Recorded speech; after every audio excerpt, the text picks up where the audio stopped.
Hello, and welcome to this webinar on growing your commodities business in Asia. It's brought to you by Risk.net and Enuit. I'm Stella Farrington, and I'm Head of Content at Energy Risk, which is part of Risk.net. We've got a fantastic lineup of panels of experts for you on the panel today, and they're going to be discussing what they're seeing in the Asian market in terms of companies diversifying, growing, expanding, either into new commodities or new geographies. They're going to talk about the challenges that firms face as they expand and diversify their portfolios and the best practices being used today to manage some of those challenges. And we're talking about the sorts of things that arise when firms are operating in multiple commodities, different markets, different geographies that have different rules and regulations, how to keep on top of those different sets of things that may be affecting the portfolio in different ways, keeping on top of different levels of volatility and changing correlations, for example. Perhaps they need different approaches to market risk and credit risk. We're also going to be looking at some help that might be available to firms that operate in Singapore in particular in the form of the Enterprise Development Grant. One of our panellists has personal experience of applying successfully, I should say, for this grant. So we'll be picking her brains on this. So let me introduce your panellists, first of all. And in no particular order, we have Lawrence Kwan, who is the Director of Energy at renewable energy firm Sunseap Group. Lawrence is based in Singapore, and he's in charge of overseas business development strategy and risk management at group level. Sunseap has expanded into lots of geographies in the past few years, so Lawrence brings a wealth of experience on that. So I'm very much looking forward to hearing what he has to say of his experience of that. Next, we have Sam Tan, who's a senior manager at PwC's Singapore Commodities Trading Practice. He works across the Asia-Pacific and EMEA regions, covering all aspects of risk management, including business process optimization and technology. Next, we have Jayantika Soni, who is the co-founder and CTO of Resync. And Resync is an AI firm that helps renewable firms optimize their assets. And our fourth and final panelist is Winston Lowe, who's a principal consultant at CTRM software firm Enuit, and he focuses on the Asia-Pacific and Middle East regions. So welcome to all of you. So before we get stuck into the first question, I just want to let you, the audience, know that we would like this to be an interactive discussion. If you have any questions on anything that you hear from the panellists, please type them into the chat box on your screen and do that as they occur to you. Don't worry about waiting until the end. We won't be having a specific section for questions at the end, so just put them to us as you think of them, and we'll attempt to address them as we go through. We've also got some questions for the audience, which we'll invite you to answer at various times during the webinar. And we're actually going to kick off the webinar with the first question to the audience. And we're hoping that that's going to set the scene nicely for the discussion. So please could we get the first audience question up on the screen? And we invite you all now to answer that question. And you should be able to see it now. And it should be saying, are you looking to expand and diversify your commodities business in the coming months? And what is your thinking around that? And you can tick as many options as apply. So the options are, yes, we're expanding into new geographies. Yes, we're moving into new commodities. No, we don't feel the time is right to expand into new markets when there's so much uncertainty. Yes, we feel now is a great time to expand our business. Or we're being forced to diversify due to external fundamentals. And I guess what we're trying to get from that question is not only what people are doing, but perhaps some of the reasoning behind it is, are you expanding because you feel the environment's right, or actually is the environment maybe not how you'd like it, but you're needing to expand for all sorts of different reasons. So it'll be interesting to see the results of that, and we'll come back to those in a minute. But I'd like to start, if I could please, putting the first question to Sam Tan from PwC. And Sam, obviously you deal with a whole range of companies in multiple places in APAC and elsewhere. So I wanted to ask you, what are you seeing in terms of firms expanding in the Asia area and diversifying? Is there a lot of it going on, more than usual perhaps?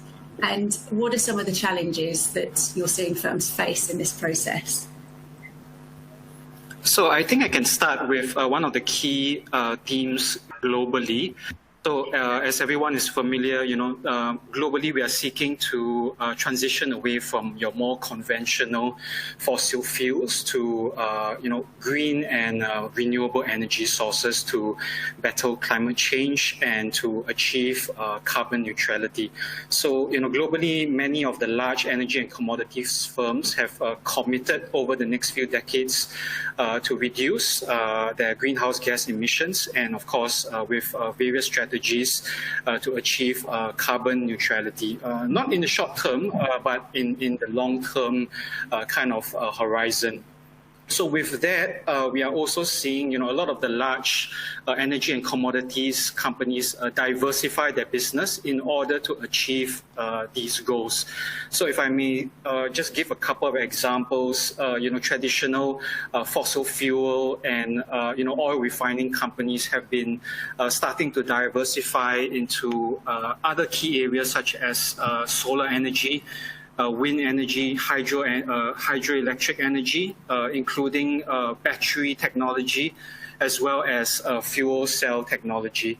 So a particular example is Reliance Industries in India. I think recently they have also announced over US 10 billion investment in these couple of areas, particularly around solar energy and battery technology. So as you can see, this key theme globally also will extend down to the metals and minerals space, because this energy transition involves, the development of infrastructure. Firstly, your solar grid, your solar energy panels, all the related electrification work, not only on the power grids and utility side, but also on the electrification of vehicles as well. So as you know, a lot of the metals and minerals trading firms have also been looking to expand and further develop their new resources in view of this rising demand, particularly around, for example, copper. So on the fuel side of things, we have also seen a transition from in the shipping industry in particular, the transition from traditional fuel oil for your vessels in a transition from fuel oil to LNG.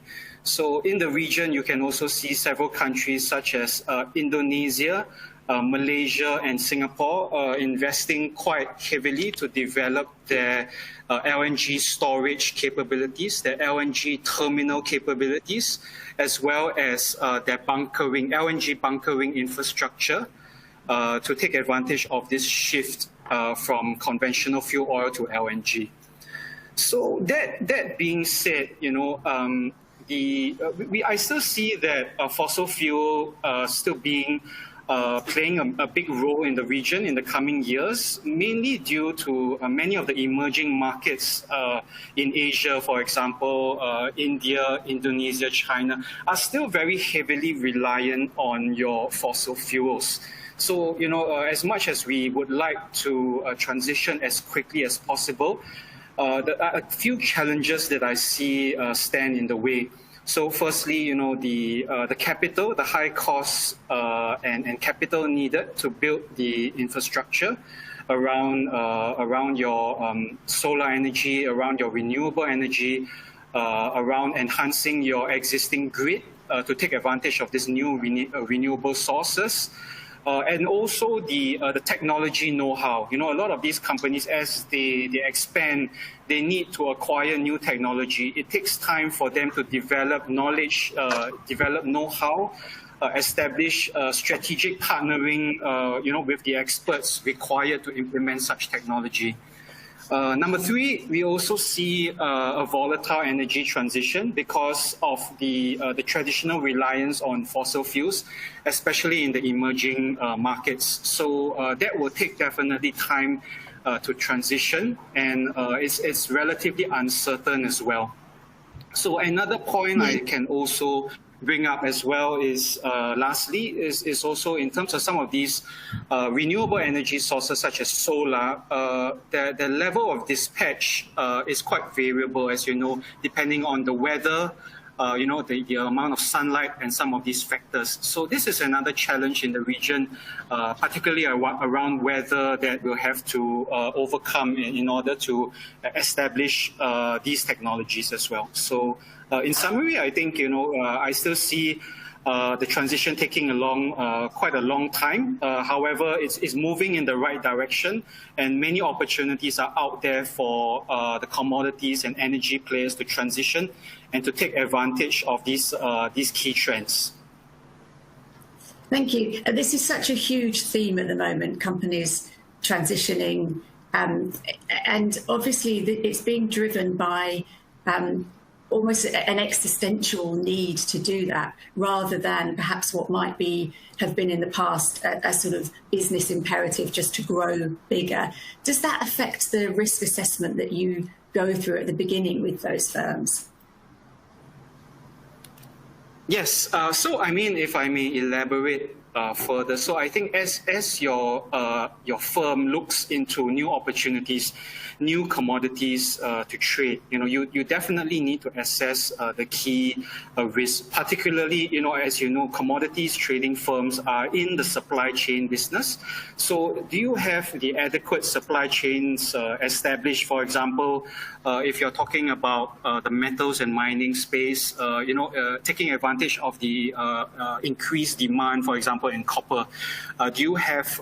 Can your demand and supply be balanced in terms of having the right resources, having the adequate relationships downstream with the suppliers and miners to supply the adequate commodities. Also, of course, not to ignore the price risks as well. The energy markets have continued to be very, very volatile. Last year we've seen a tremendous decline in the demand. However, you've seen a tremendous recovery in both the oil, gas, and even the metals markets recently as well. So taking a look at and monitoring your risks in the market, not only on market risk, but credit risk, because, in recent times as well, you have been looking to source various commodities from higher risk regions, for example, Africa, for example. So there is also credit risk that you need to look at. So unfortunately, I won't be able to cover all the risks, but in terms of moving into the a new business, in terms of pivoting your organization, you definitely need to look at and assess what are the key risks available and mitigate them using the appropriate methods. Yes, thank you, Sam. So, Lawrence, I wanted to bring you in here, please. Lawrence Kwan at Sunseap. And in the last few years, Sunseap has moved into several new APAC countries. I think I'm right in saying you now operate in Japan, Taiwan, Australia, Vietnam, just some of them. And you've also expanded beyond solar into energy efficiency products. So it'd be great to hear about your experiences. What were some of the major challenges you encountered as you branched out, and how did you overcome them? Hi. Okay, just a very simple introduction of Sunseap. It's actually Sun, S-U-N, and Southeast Asia, Asia Pacific. And that's how we spell Sunseap. So we started in Singapore 12 years ago. As a solar developer, investing onto the roof, which 12 years ago in Singapore, no one is doing that. And pretty soon we realized that there are a couple of pain points immediately. In Singapore, it's just too small for an effective portfolio of renewable energy to drive away the reliance on fossil fuels. And so we have to expand. While we expand our assets, we realize also that we need to really understand how to optimize the use of this limited resource that has been very much dependent on the sun. The first speaker has already made a very, very truthful and factual statement. The sun isn't always shining. And there are days where it's going to be bad enough For me, even on a broad daylight, it's cloudy, it's raining, the yield is very little, or it can be very good. So how do I mitigate that? And how do I overcome the intermittency problem? And in addition, how to then help our customers best use this limited resource? So we will move into energy efficiency as a natural evolution of business growth. And then as we have more and more of this growth within the premise of the customers, we then realize that we need to know how to monitor, how to measure, and then how to determine what is acceptable performance. And then we move into IoT. And the moment we move into IoT system to monitor real time, we have a set of data. And then when you have data, we learn the painful way. It is either a set of numbers, or you try intelligently to look into a set of numbers randomly or intelligently. And over the years, I think we have worked with a few partners, and we then move into asset management reporting, asset management and performance, as well as looking into dynamics, operations and maintenance. As we move out of Singapore, then we really look into how to use resource tactfully, because some countries, for example, it's not an easy reach. We don't have people at the site. Some of the solar farms may be quite remote from the city. And when we send people there, we must know how to track them, support them. And when they need any information, any spares, we should be able to get them. So we bring up the whole logistics and supply chain. When we move into energy retail, we thought, come on, we have generations. We have good asset management. Surely retail is not an issue. Then we look into wholesale volatility. We bring a whole new ballgame, a whole new knowledge on how to mitigate the risk of wholesale market volatility. At the same time, maintaining certain trust that our systems, generating systems are working so that our customers get the clean energy that they so long for. All this comes in a growing stage as we move further out to the rest of APEX. So today, I think you may have already heard in Japan, they are slowly moving into fully liberalized market, and the incumbents are letting go of some of the assets or market. What do we do? Do we do a duplicates in Japan, or do we expand it from Singapore remotely to support Japan? And this has to be data-driven in order to come with a solution. And this has to be decision based on what's best and most efficient. But coming to this panel is how to then we mitigate risks when there are so many moving parts outside of Singapore. Do we use the Singapore known success story and cookie cut there? Or do we then learn what is necessary outside of Singapore, bring it into Singapore, polish it? Or do we then work with partners? These are some of fundamental questions that we have to ask ourselves time and again. Yes. Yeah, Sometimes that's really interesting. It is very, yeah, it's not just, it is very easy it's about how to. Correct. It is very easy to say, "What sunseed is sunseed." No, don't touch me.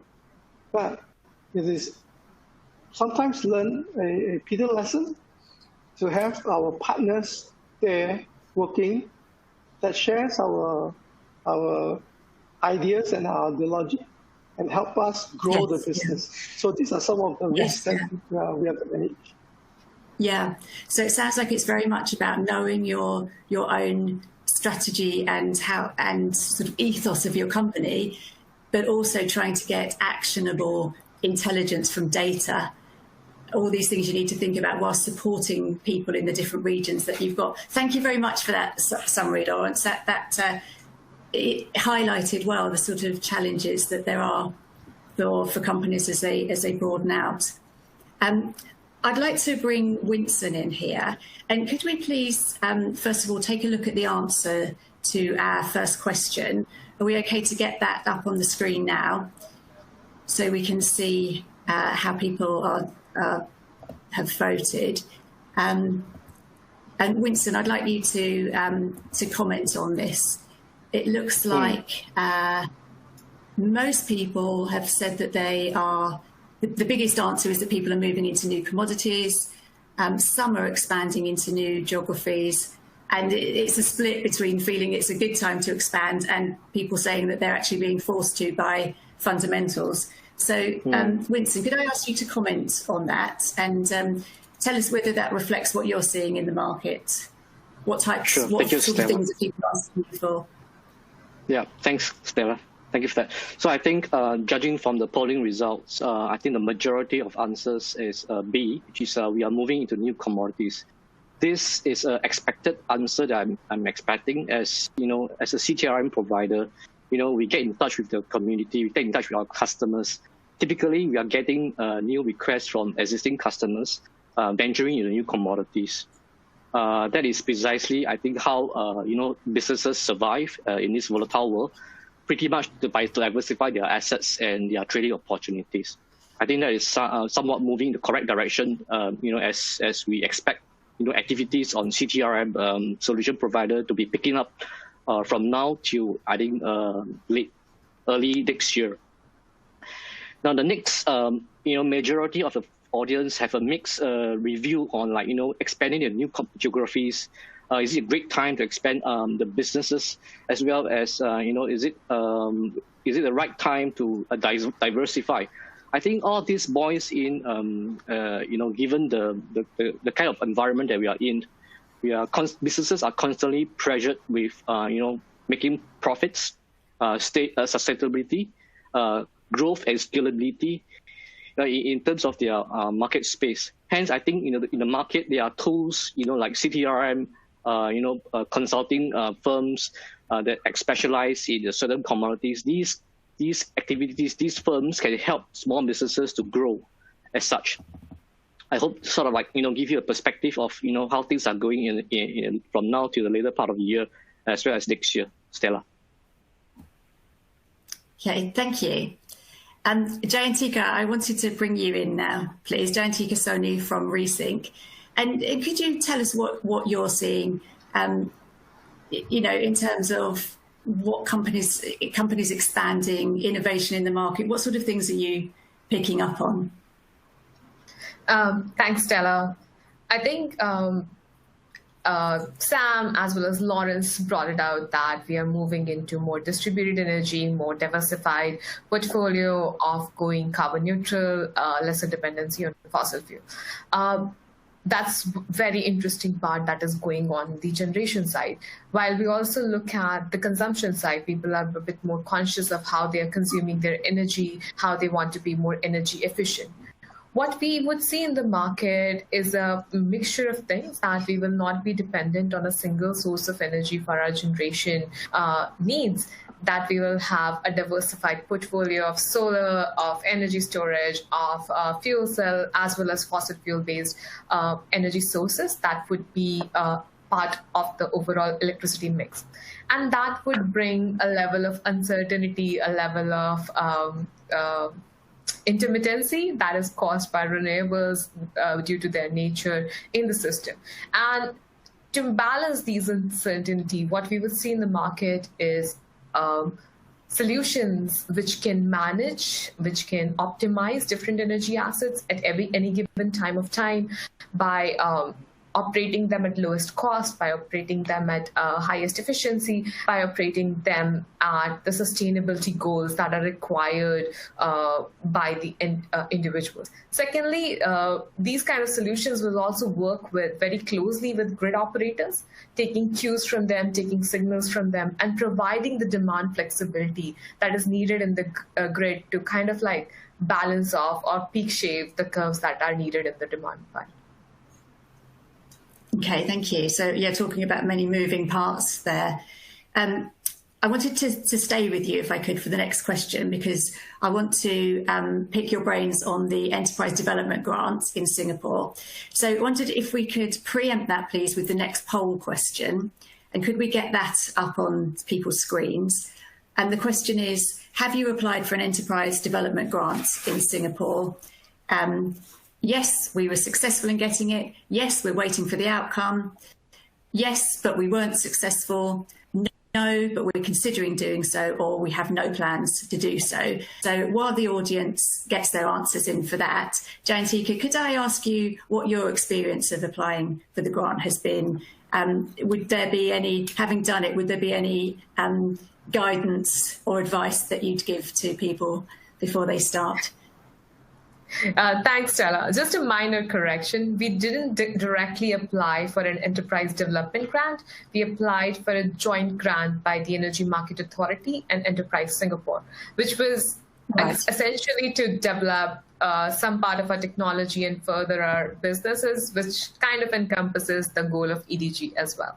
So we applied for this grant in late 2018. That's when we started.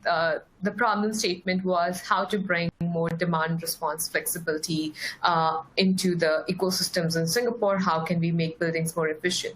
And we as a company at Resync, we kind of optimize different energy assets. We optimize the generation side as well as the demand side energy asset, maintain them at the lowest cost, maintain the sustainability preferences by the users. And this kind of was a very tight fit in terms of the requirement of the grant and what we had proposed. So over the course of, so we submitted our proposal to EMA and ESG, which went through multiple stages of review, technical reviews by the Energy Market Authority, then some financial rounds of review with Enterprise Singapore, cutting down costs, slimming it down, and what is the bare minimum and how the company can put in. After, so it was a very long process, but it also was rewarding, having us to look into our proposal, our future plans, and how we can reshape it so that it meets the needs not just of the company, but also of Singapore's goals in energy efficiency improvement, basically. So over the course of 1 year, we kind of narrowed down certain things with Enterprise Singapore, with Energy Market Authority, and finally we were awarded the grant last year in April of 2020. It's still an ongoing grant where we are solving the current problem statement that is required of it. So it is not like a direct fit, but it's a step-by-step process that's longer. It's a longer run game that you're showcasing to the grant authority, basically. Yeah. Yes, yes. So would you expect that there would be a lot of toing and froing, information from them and changing what you have to do? Are people sort of in this for the long run if they're going to apply for it? I guess so, yeah. So you should aim that, like, a grant is to support you expand into different territories or upgrade your territories. And that's where the government is kind enough to provide you kind of like a boost up to propel you a bit further quickly. And it is kind of a relationship that you're developing with the grant authority as well, that they need to understand that you're spending the money wisely, judiciously, and in the right direction. So for us, because we are a very young startup, 4-year-old startup, when we applied for the grant, we were just 2 years old, we developed a very close rapport with Enterprise Singapore. And we could build long-lasting relationships, and we could get more projects out of it as well. So for us, it has definitely been rewarding, not just on the money aspect, but also on the support that comes with Enterprise Singapore. Yes. And out of interest, did they ask about your company risk management, your systems, etc.? So they did. So not exactly in terms of the softwares that we would be using, but risk in terms of, because we are a young startup, which didn't have a huge track record like rest of the companies, years of balance sheets that we could submit. But what we could show them is my technical expertise, my team's technical expertise. So I have a PhD in power and energy systems. My co-founder as well is from electronics background, and together we have been building this product. So we can show that the product already exists, it's already in commercial hands. So there was a lot of due diligence on their part of how we're going to manage the risk, how we're going to keep employees on board, what are our revenue plans, etc. as well. So they do their due diligence properly. Yes. Okay, thank you. Could we just get, out of interest, the answers to that poll question up online now? It would be interesting to see if any firms are or have applied for the grant. And it looks like, none of it them looks have. like, yeah, 2/3 of viewers haven't done yet, but are considering to do so. So perhaps you may have prompted some more people to think about that, Jayantika. So thanks very much for that. Now, if we could move on, we've sort of looked at what's happening in terms of companies moving on and some of the drivers for that. And I wonder if now we could drill into a bit on some of the practical issues around expansion, the kind of things that both Lawrence and Sam have started to talk about in terms of, keeping track of different regulations and different markets and changing correlations, etc., perhaps hedging dynamically. Lawrence, could I bring you back in here, please? And can you talk about how you had to adapt your processes and risk management procedures as the organisation has grown? And is your overall aim to have a holistic picture of risk, or is that really just not possible? It'd be great to get an understanding of that from you. I always say that this business is always a evolution. Remember the fact that when we build a solar farm or a rooftop project, there's always about 20-25 years of investment.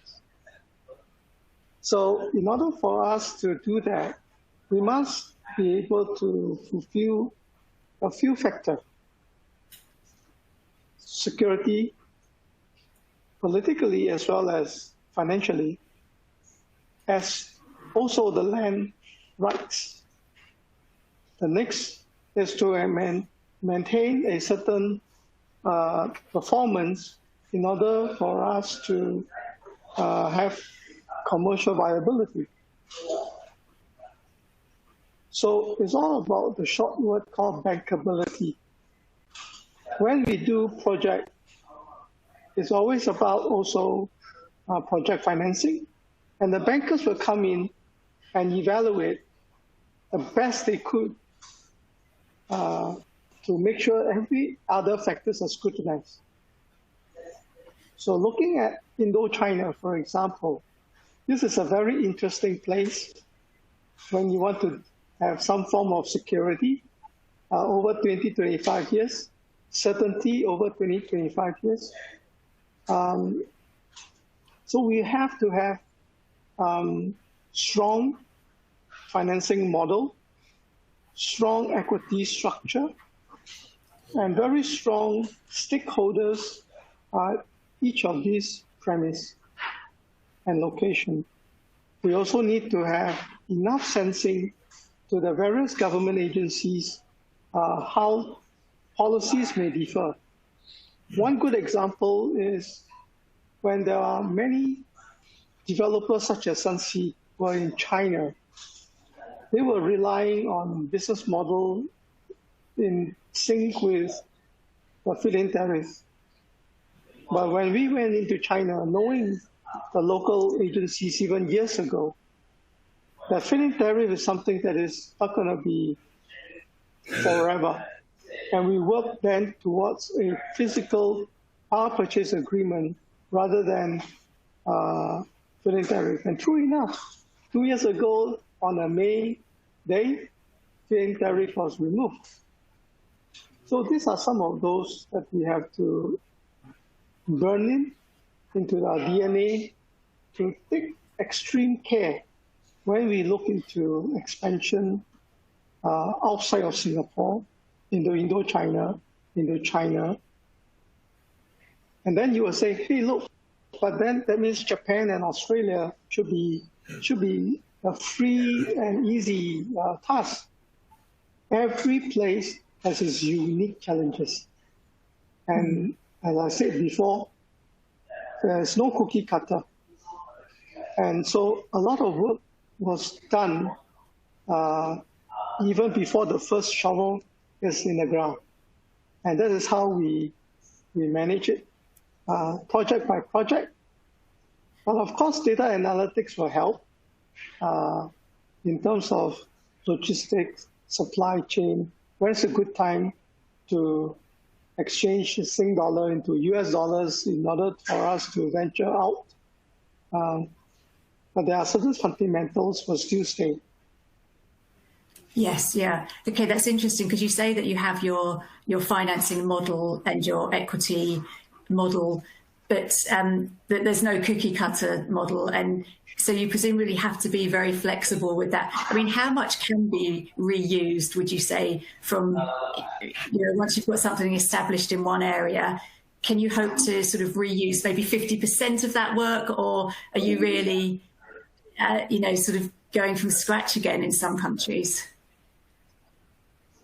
I like the way you say that. Just a while ago, when we had a meeting with our human resource at the group level, I said the only thing that is very much reusable is our brain. The same person sitting down and looking at each of the situation on a new pair of spectacles, and then with the years of experience, trying to anticipate what will be the next risk that we may be facing. It's always been like that. So yes, there are some documents that we can always tweak. I think having the right talent on the job and keeping this talent is very essential.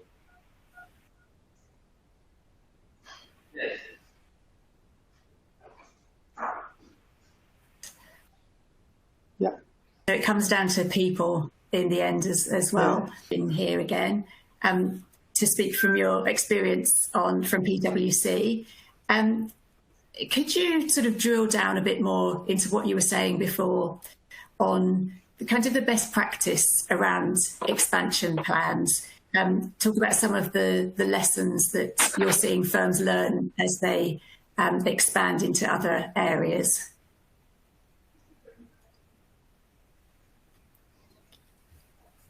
Yes, sure, Stella.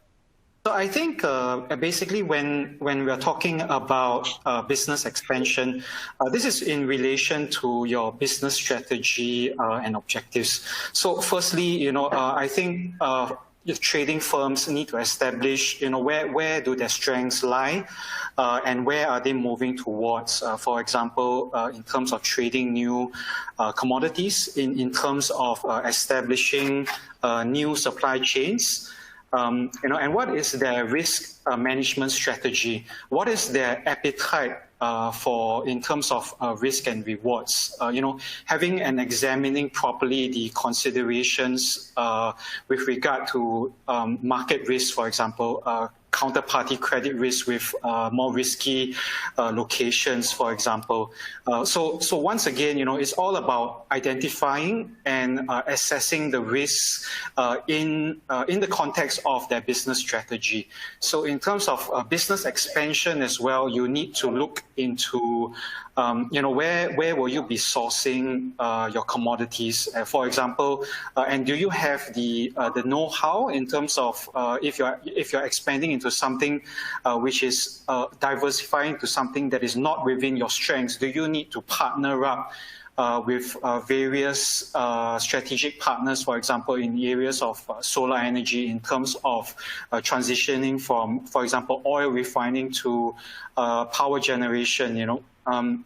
So basically, the assessment of risk and the response to the risk assessment is very important. So particularly also around commodities trading, we have also seen a couple of high profile cases where speculation or speculative trading have led to hundreds of millions of dollars of losses as a result of unmitigated and unmonitored risks and exposures. So particularly around this area, I also wanted to highlight that the monitoring of the various market risks and credit risks, in particular in relation to all the transactions within your portfolio, are also key. So I think organizations need to constantly reassess with the constant market volatility in the past year. The companies and firms needs to constantly monitor what are their risk limits, what according to their risk appetites, monitor their P&L, examine and test their hedging capabilities, the performance of their hedges as well against their hedging policies. Re-examine, the segregation of duties within their organization as well. For example, I think a couple of high-profile cases, there was no segregation of duties and a conflict of interest between the risk management function and the trading function.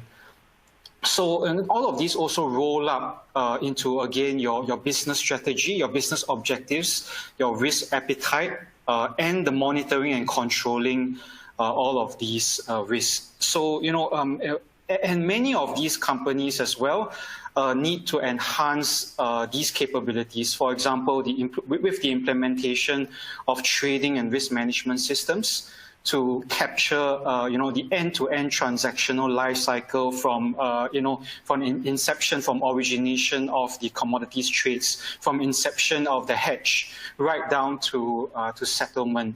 Basically, the front, middle, and back office flow to establish, a robust risk monitoring and performance measurement system in the particular case to mitigate some of these key market risks and credit risks.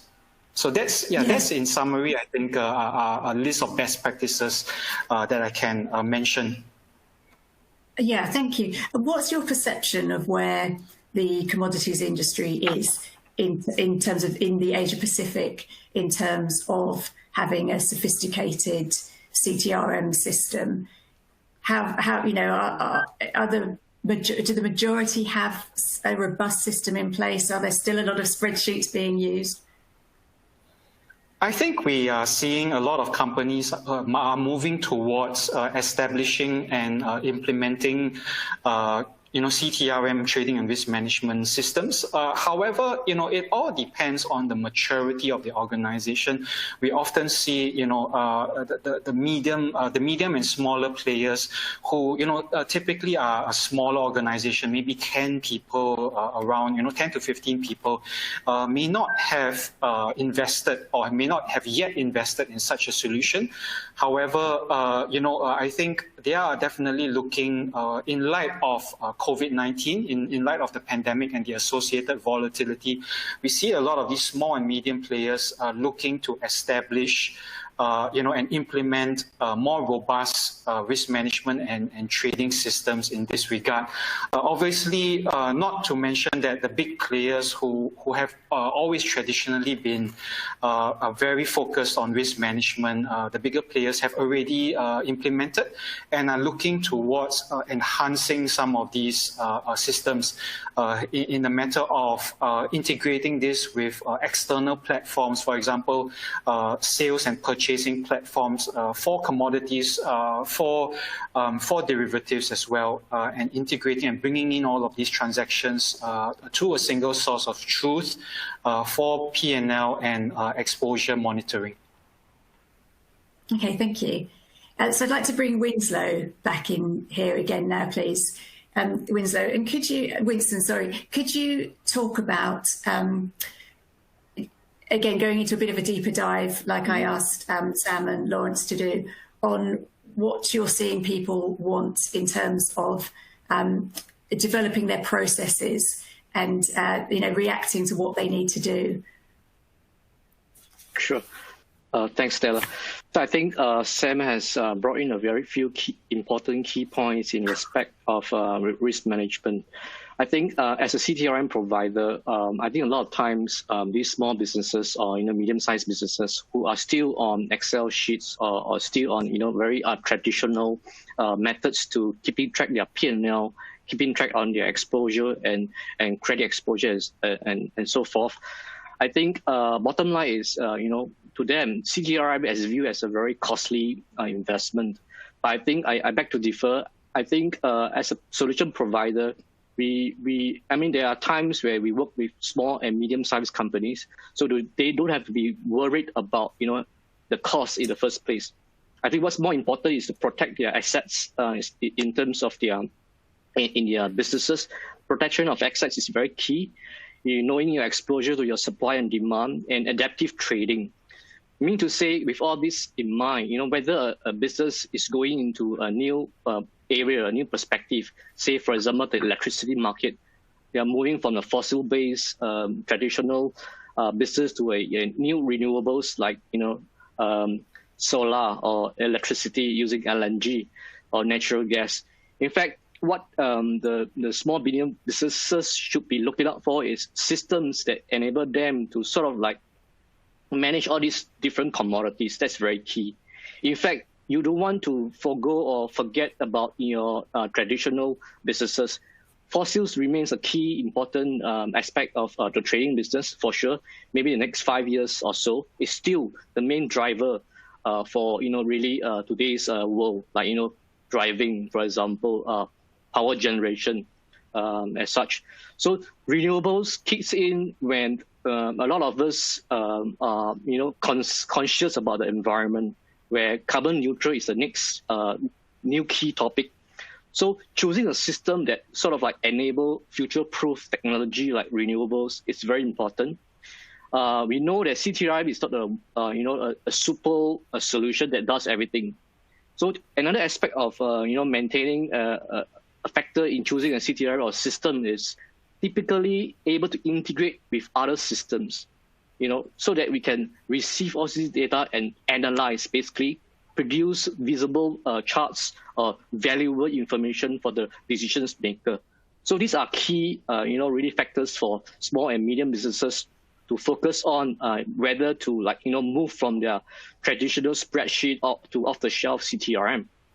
I think taking a point to your question earlier is, for grants, typically I think the grants will be sort of like useful if you tell, really the financial body that enables this is we are looking to customize a unique solution for these new areas.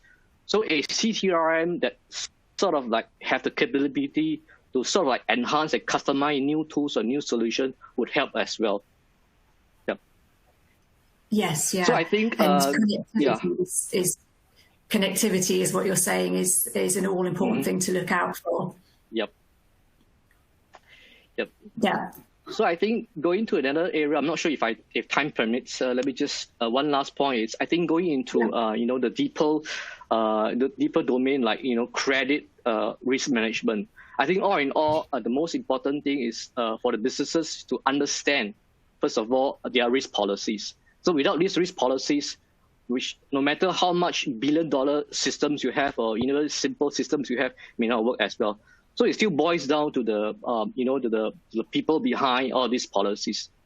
I think the recent fraud and as such is all due to really human intervention, where they sort of misuse the trust between companies and banks to sort of create all these unnecessary risks. Over to you. Thank you, Stella. Yeah. Okay, thank you. So I think now would be a good time to put the third and final audience poll up, because that's talking about the trend around CTRM systems. And the question is, are you considering making any changes to your risk management software system in the next few months? And you can see the different options up there. So if all the audience could please vote and let us know what your plans are, upcoming plans are for your CTRM system over the next few months. And while people are voting on that, we will move on. Now, we have had one audience question come in. It's very specific, so I'm not sure whether any of our panelists will have specific experience of it. But I thought, Sam, I might put it to you, and you can let me know if you've heard of this issue at all.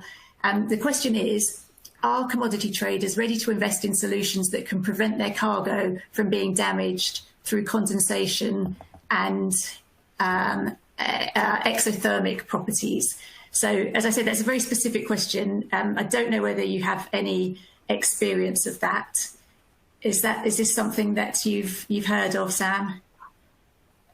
Stella, I think I can comment quite briefly. I think the context of the question is primarily around basically the supply in the delivery or supply of the commodities. Would there be technology to enable or prevent a commodity for becoming off spec or basically degrading in terms of certain properties, in terms of if, for example, with liquefied natural gas, we are talking about having the gas, of course, liquefied from its gaseous state. And in the supply chain being transported on an LNG carrier, but through the voyage potentially, for example, if it's sourced from Australia and shipped to Japan or China during the course of the voyage, how do you prevent, or is there technology available to prevent the commodity from degrading or for becoming off spec, so to speak? So definitely, I think it is in the interest and commodities traders are incentivized to protect the integrity of the commodities in transporting, in the carriage of the goods. So definitely, at least in terms of LNG, I think tremendous investments have been put in place to have the right technology in terms of the gas monitoring, in terms of the analysis, having the LNG cryogenically maintained at the right temperature during transport to ensure that the integrity and quality of the gas is maintained throughout the voyage. Okay, thank you. And this is yet another variable that commodities firms need to take into account. I guess the difference in spec that they might be buying from what they actually get. Yet another reason to have this very carefully monitored from the beginning and understand the expectations of it when it comes to actually being able to actually taking delivery of that product. Winston, did you want to add anything there? I was just wondering, what type of commodities that this audience has been experiencing. Because from my experience, I think through condensation, I guess it will be in the metals industry. I think storage is very important for certain materials, such as rust or impurities to all these metals. So I think likewise, if you do trade, a note to all the traders, if you do trade in specific commodities that are very sensitive to conditions such as water, rust, or any other elements, I guess choosing the right storage is very key. That's under the protecting your assets. You don't want to have really damaged goods. You may be liable, or you may be liable for all these damages as well. So I think another part is taking insurance. Taking insurance from a relevant body that can guarantee your commodities in a transportation or for storage. So that's something to look out for. Yeah. Okay. Thank you. If we could just quickly refer to the answers to the question on the CTRM systems, that would be just interesting to see where we've got to with those. So yes, it looks like the majority of answers are considering switching the current CTRM system to another provider. So that's interesting. And a good third are wanting to move from spreadsheets to an off-the-shelf CTRM system. So thank you to everyone that voted there. We've got about 4 minutes left, and I just wanted to put the last question to Jayantika and Lawrence. It's the same question. If I could put it to you one at a time. Both of you work for organisations that are pretty pioneering in nature and sort of bringing new ideas and new technologies to places that don't have them at the moment. And as that, you must face constant uncertainty. So I wanted to ask you, how do you know when the time is right to move or expand, and how do you get yourself comfortable with the level of uncertainty? I know that's a very long question, and we could have a whole seminar on it, and you've got a couple of minutes each. So could I ask Jayantika first, please? Thanks, Stella. Very interesting question. And especially in a very conservative industry like energy, where things tend to move even slower than, let's say, for example, tech industry, where things are like evolving overnight. But for us, when we started Resync, we talked to a lot of customers that, hey, what are your pain points? What is the biggest problem that you think if somebody could wave a magic wand and solve it in the next couple of months, where would it benefit you? And that's where we started our problem statement at Resync, that solving the issues for renewable industry, that giving them insights, giving them transparency, and giving them actionable insights. Like there's as Lawrence mentioned early on, there is a sea of data that you can collect from solar plants, that you can connect from energy storage. But how you sift through it, how do you direct it, how do you optimize it? So we kind of started with a solution that can pinpoint to a string on a huge a solar plant that, hey, you need to go and take action here. So your manpower deployment, your operations maintenance kind of result on those. Second thing, we brought automation. That's where I see a lot of things that, okay, data is one part, collecting information is one part, but how do you make it an actionable insight, really actionable by automation alone? So what we do is we also provide real-time control that is backed by the machine learning optimization. So the ML optimization works in real time, takes the insight, sends it to the real-time controller, and tells, hey, battery discharge at this rate. Hey, sell the electricity to the grid at this rate, or optimize your energy consumption at this rate. And this is where I would see the ecosystem going, that it becomes self-sufficient and sustainable in its own, that it's acting based on the premises, based on the boundaries set by the user and the comfortable range by the user. And it will provide you a savings on energy efficiency, or savings on your cost over a longer period of time. Okay, thank you. And Lawrence, a bit of an ask, I know, but just in 1 minute, how do you get comfortable with uncertainty?